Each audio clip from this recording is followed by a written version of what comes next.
IDF confirmed today that its forces fired warning shots at suspects approaching them near a humanitarian aid distribution site in Rafah, Gaza, approximately half a kilometer from the facility.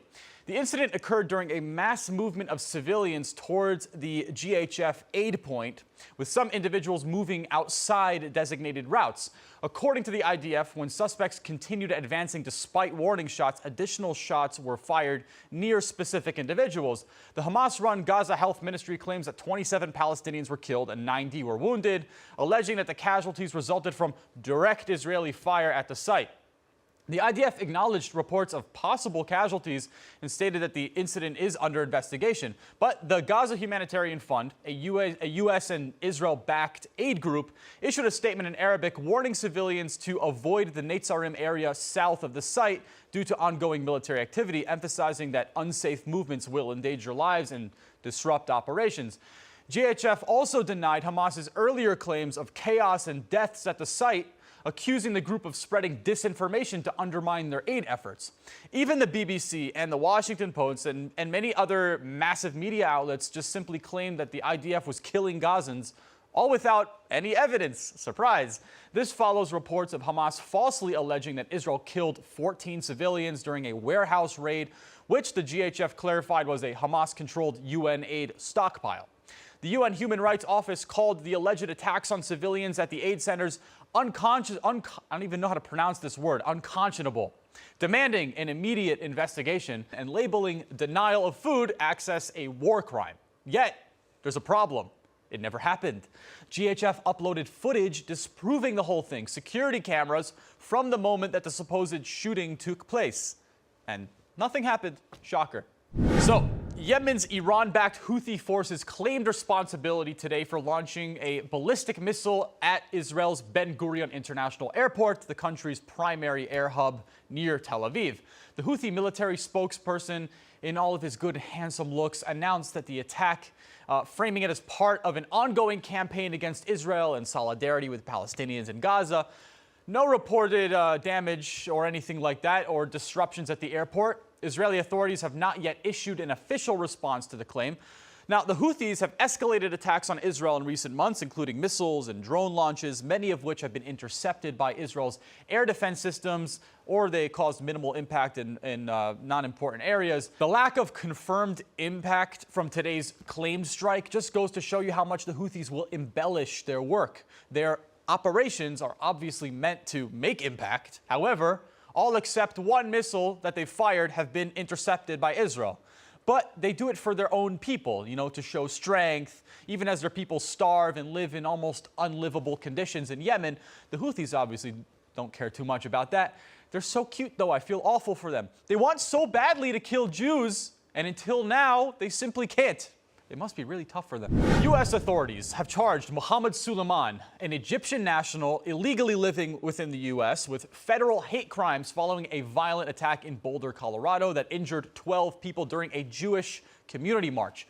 According to the court documents, Suleiman used 2 Molotov cocktails made with wine bottles, jars, red rags, and 87-octane gasoline, targeting the event, which he admitted planning for a year while waiting for his daughter to graduate high school.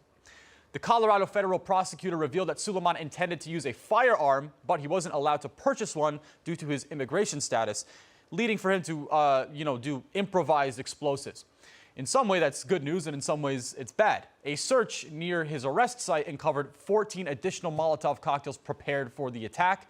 Suleiman now faces 27 different charges, including attempted murder, hate crimes, with a potential sentence of 624 years if convicted on all counts. Imagine he actually lives that long. It'd be crazy. Local police reported 4 additional victims with minor injuries, and they sought treatment independently, raising the total injured from 8 to 12. His interrogation revealed a calculated effort to try to maximize harm, which is obvious because he wasn't there to party and spread love. Even though it is Pride Month, the T in LGBT does not stand for terrorist, at least I think. Prime Minister Benjamin Netanyahu faces his first day of cross-examination in his ongoing corruption trial, a pivotal moment in the legal saga that has gripped Israel for years. The session, held in a Jerusalem court, focused on Case 1000, also known as the Gifts case, where Netanyahu is accused of accepting luxury gifts like cigars or champagne, from businessman Arnold Milchan in exchange for political favors.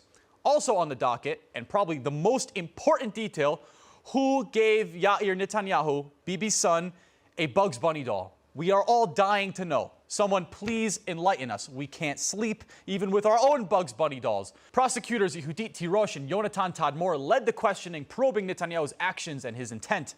The prime minister, testifying for the first time under prosecution scrutiny, denied being caught off guard by the investigation, stating, "I was notified about the investigation. One cannot simply enter the prime minister's office." He also dismissed suggestions that he anticipated that the probe would focus solely on Milchan or James Packer, responding firmly to questions about his preparedness.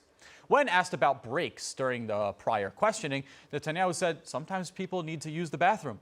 Correct, Sir Prime Minister, sometimes they do.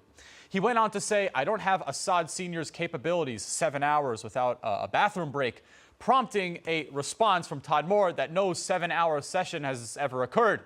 The cross-examination follows a 6-month testimony phase led by Netanyahu's defense attorney, Amit Haddad, which began December 10th, 2024. The trial, encompassing additional charges in cases 2000 and in case 4000 involving media influence, is expected to continue for a year, with proceedings likely concluding sometime in 2026. Supporters of Bibi view the trial as a politically motivated attack, while critics argue that it tests Israel's judicial integrity. Netanyahu's demeanor in court was combative yet composed, signals a drawn-out legal battle ahead. It can't really be that serious if it's going to take that long, like use up this much of the country's resources, especially during a war, but who knows? Listen, the world is a massively diverse place. With 8 billion people on the planet, we really need to stop pretending that bad things will just simply not occur. Out of these 8 billion people, it's certain that someone is going to throw a Molotov cocktail at Jews, or that a volcano will erupt in Italy. The world is not perfect, but we can be, or at least we can try. For JFeed.com, this has been Overnight Israel. We will catch you next time.